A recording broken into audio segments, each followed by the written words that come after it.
उत्तर प्रदेश में होने वाले आइंदा असेंबली इंतखाबात को लेकर सभी पार्टियां अपनी अपनी हिकमत अमली बनाने में जुटी हुई हैं। आज एआईएमआईएम के चीफ असदुद्दीन ओवैसी बलरामपुर में अपना अवामी जलसा करेंगे। देखिए रिपोर्ट। उत्तर प्रदेश में 2022 में होने वाले आइंदा असेंबली इंतखाब को लेकर सियासी जमातों ने अपनी सियासी जमीन तलाशना शुरू कर दी है। इसी सिलसिले में एआईएमआईएम चीफ असदुद्दीन ओवैसी बलरामपुर जाएंगे आज और उतरौला में एआईएमआईएम के उम्मीदवार डॉक्टर अब्दुल मन्नान के लिए जलसा करेंगे। इस रैली के साथ ही एआईएमआईएम चीफ असदुद्दीन ओवैसी जिले की 4 और असेंबली सीटों के वोटरों को कायल करने की कोशिश करेंगे। बलरामपुर में आज होने वाली ओवैसी की इस रैली में ओवैसी के साथ अतीक अहमद की अहलिया और बेटा अली भी मौजूद रहेंगे।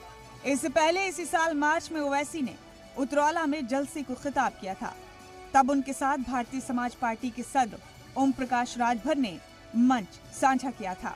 यूपी में होने वाले असेंबली इंतखाब को लेकर ओवैसी इस बार काफी एक्टिव हैं और पार्टी का कैडर बढ़ाने के लिए वो मुसलसल रैलियां कर रहे हैं। ब्यूरो रिपोर्ट, जी मीडिया।